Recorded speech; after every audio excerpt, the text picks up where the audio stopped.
Apple Marketplace, 30%? Seriously? Welcome everyone to OG Crypto and NFTs. That articles about Twitter and Telegram, and we're gonna go over some really cool NFTs from Porsche.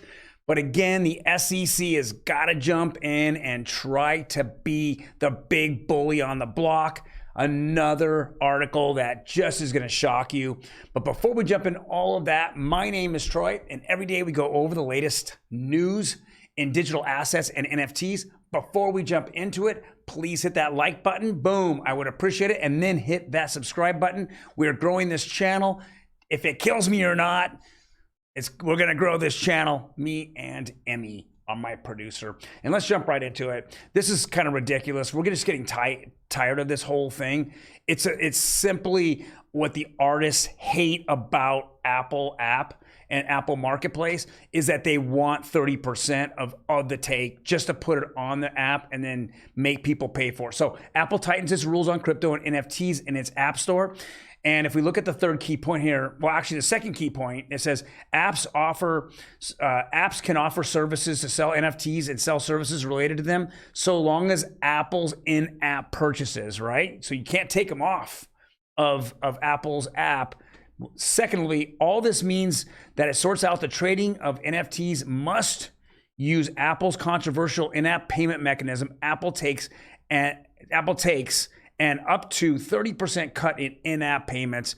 I mean, this is ridiculous. This is just a ripoff. You know, if you have a song, why are your songs $1.29? A lot of them. Why? Well, because $1 goes to the artist or whatever part of the artist receives, you know, to their account, and then they divide it up. But the other 29 cents goes to Apple. And it just is ridiculous how much they have a grip on this. This needs to change. I'm hoping that somewhere in the crypto industry that we figure out something different and we just dump Apple. It's convenient because we own Apple, phones, iPhones, but it's inconvenient because they're making a ton of money off you just transferring services from one thing to the next. That's all they are, is getting 30% to the middleman. That's it. Next article. And this is a breaking news, but it's kind of from a blogger named Jane Manchin Wong. It says Twitter developing its own crypto wallet. And so this is interesting. We don't know. We haven't heard from Twitter back, but here, this is Alex Davna, and he says Twitter appears to be on track to add a cryptocurrency wallet feature, according to tech blogger Jane Manchin Wong. And this is going to be very interesting. We're seeing so many companies kind of jump into this space, slowly but surely. I know that you could start having NFTs as pictures of avatars, for yours. But as we go on to the next one, Telegram, now they're jumping into it as well. So everyone's kind of jumping into it. We know that Reddit's in it right now and their avatars are blowing up. There's just a lot of these social apps out there that are really now embracing all the things that Web3 and digital assets and NFTs have to offer. So this is Telegram gears up to launch its own its onboard Web3 marketplace, another place. And this is where this is maybe where you can get NFTs and buy NFTs. I mean, I don't think anyone is going to buy an Apple NFT off Apple, but if they don't know that Coinbase or, there's so many different marketplaces that are out there, OpenSea, SoulSea, there's just so many out there, but some people are going to be dumb. They're going to pay 30% on top of the price of the NFT. It's ridiculous. Next one, Cash App. Cash App adds support for Bitcoin Lightning Network. I mean, I get it. It's kind of an adoption. Bitcoin Lightning Network is terrible. I mean, let's be honest. I mean, the Bitcoin hash went down for another hour plus, 2 hours again. It's a mess out there. There's so many miners and they're all jumping on the program, on the protocol, on the network, and they're flooding it, and it's causing this big jam up, and now they continue to have jam ups, and the Bitcoin Lightning Network is just not what a transfer of money is. Just ridiculous. People think that Bitcoin's name is going to kind of survive the Lightning Network. it possibly can, but it's proven already to be one of the worst, unsecure, and costly apps that you can get out there, and it just doesn't deliver on time. I don't know why Cash App went this way. They just went for the Bitcoin name, but when it's all said and done, well, we know why, because I think Jack Dorsey owns it, and Jack Dorsey's a Bitcoin maximus. I think that's exactly why. So that's what's happening here. I think it's just a mistake, and sooner or later, Cash App's going to leave. All right, let's get into some NFT news. This really sickens me. I'm just sick and tired of SEC. They are wanting to regulate everything that they have not gotten any direction from Congress to regulate, but they're going to do it regardless. And what really gets me mad here is this isn't so much Gary Gensler, the head of the SEC. This was a supposedly at one point called Crypto Mom, Hester Pierce. She's a commissioner at the SEC. She's one of the few people that voted against filing a lawsuit against Ripple and XRP. Yet now she's coming out saying that some NFTs can be viewed just like as stocks, which would be the SEC overseeing them. Come on, people. This is ridiculous. I mean, this is an overreach all day long. I'm tired of Hester Pierce. She's never been in front of any kind of media and said anything positive about crypto. All she keeps saying is that I'm working on some pro-crypto legislation or, regulation. She hasn't come out with anything. She even has, we've even heard several of her cronies below her, her assistants, talk about, well, she's working on it. Nothing's coming out.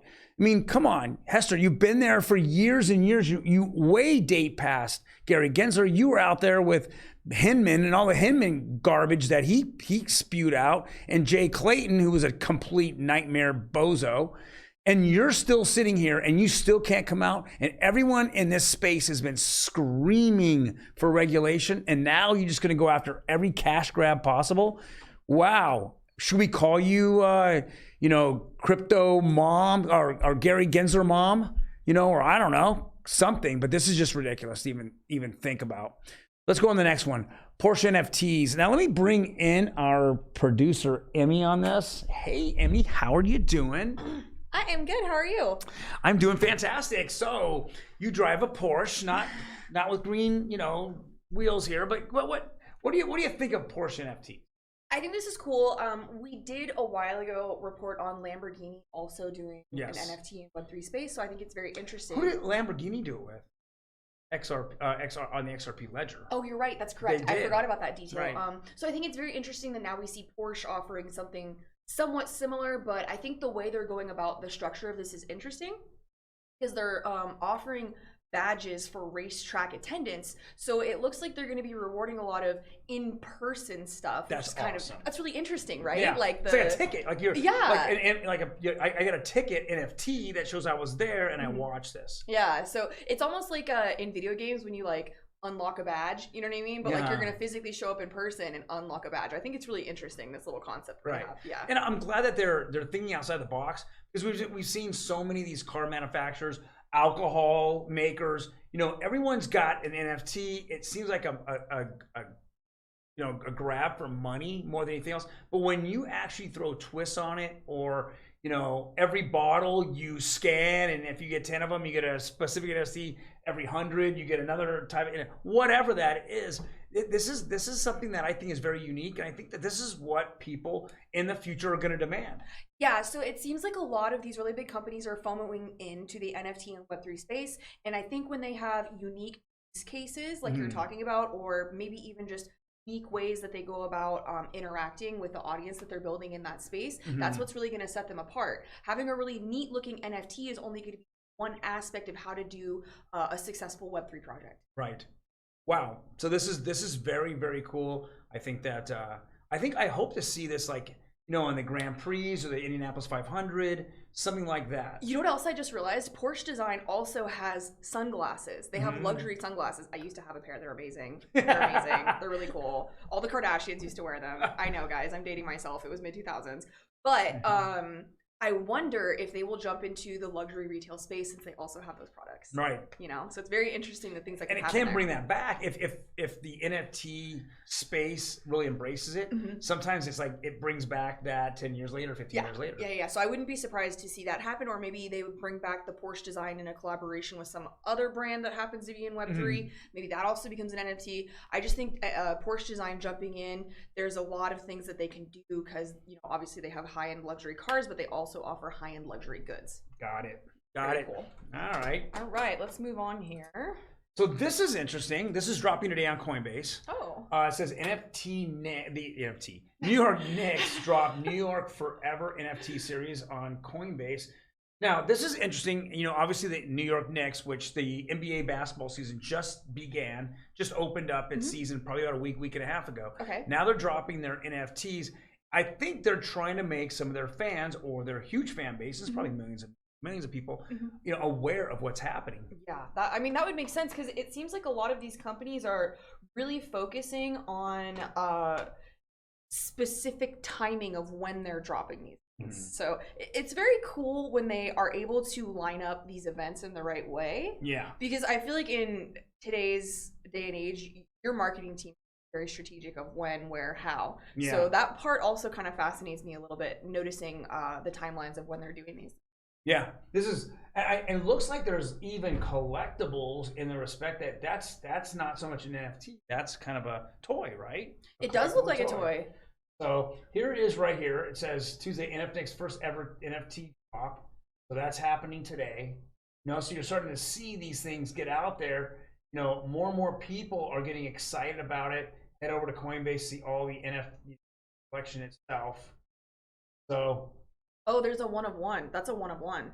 There you go. Wow. And that's gotta be, since it's a one of one. Statue of Lib Bear T, because we're in the bear market. That's hilarious. That's funny. That's amazing. That's really gotta cool. be a collectible toy as well. I wouldn't be surprised if they later announced that this is going to be a phygital item. I wouldn't be surprised at all. Really funny, right? Yes. Wow. That's very cool. Yeah. Very, very cool. I like that a lot. Okay, next one. Tattoo NFTs. Here's where Metaverse Inc. stands in Web3. Wow. So imagine you go into a tattoo shop and you decide on something unique, not so much from their gallery they have there. No flash art, yeah. Right, no flash art. And you say, hey, I'd like to get that.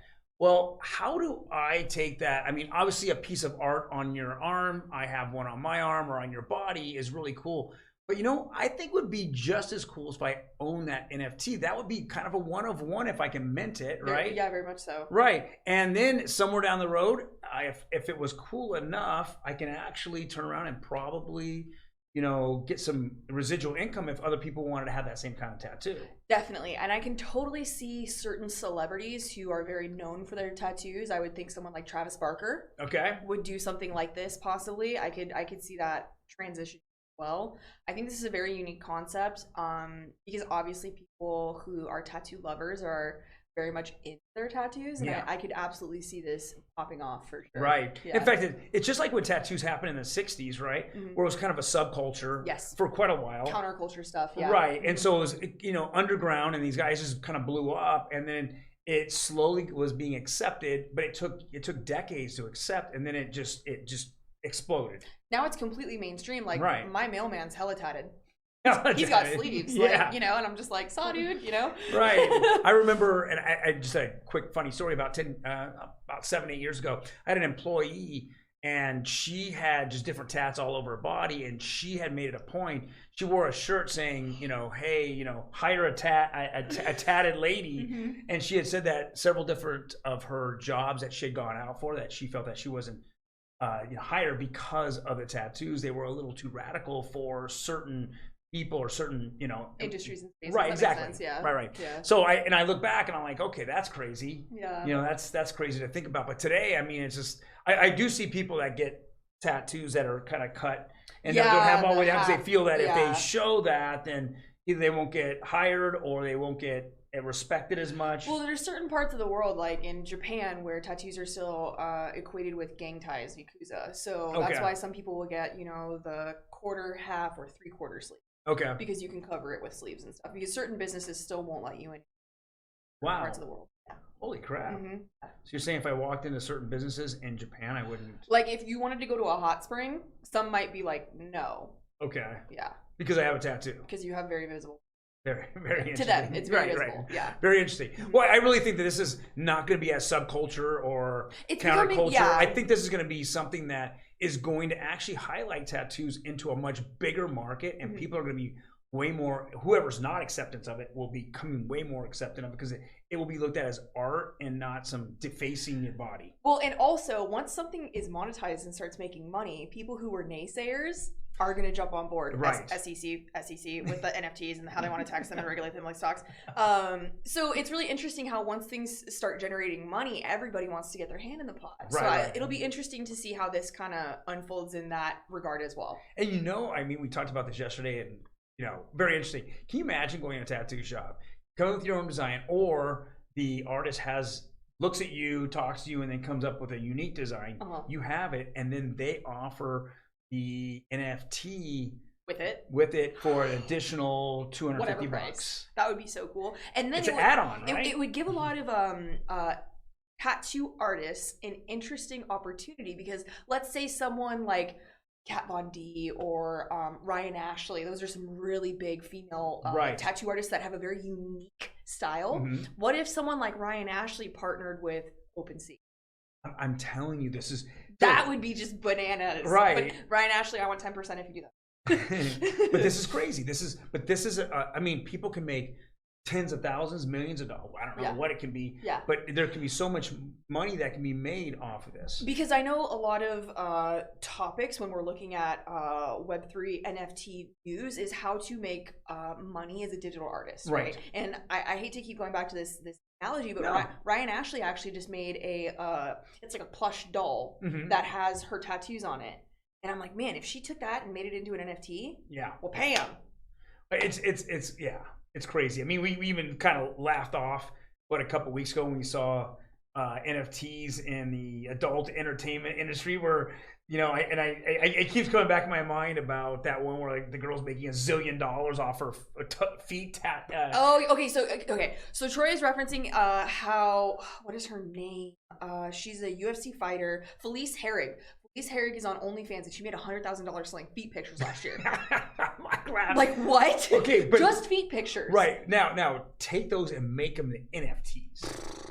I mean, think about doubling that income immediately off of that. Yeah. Right? It's crazy how this blockchain technology is applicable to so many markets and so many spaces and so many concepts and so many ideas, and how all these different little communities and projects are giving everything their own spin, and it's so neat. I love it. It is, and it actually, I mean, our mind's just limited to what it actually is going to happen probably in 5 to 10 years, that this will be so much involved in our lives. The memory of an NFT will bring, will kind of wipe out all of our parents' videos and scrapbooks and all that. It just ends it, right? Now you have your wallet full of your thing, right? Or vault. Well, you also hear stories like, when digital pictures were starting to become the norm for people to save things, like losing maybe a computer or a hard drive or a phone. You're like, oh no, it's all my kids' first step pictures. Like that. Right. If it was an NFT, that would never be a problem. Exactly. So any milestone that you go through in your life could actually be applied to blockchain technology. Find this out. So cool. When I talk to people about it, they're still like, what? No, it's our animal pictures. They're scams. Well, thank you guys very much for joining us today. We will be back tomorrow. If you have any comments, please leave them below. Hit that like button. I mean, this is really content that comes out before almost anyone else even knows about or hears about it. I keep seeing our content being regurgitated somewhere by a day, 2 days, 3 channels. Days. Right. But days and days afterwards, we're going to give you the most latest news on a daily basis. Absolutely. You guys take care, and we'll see you tomorrow. Bye.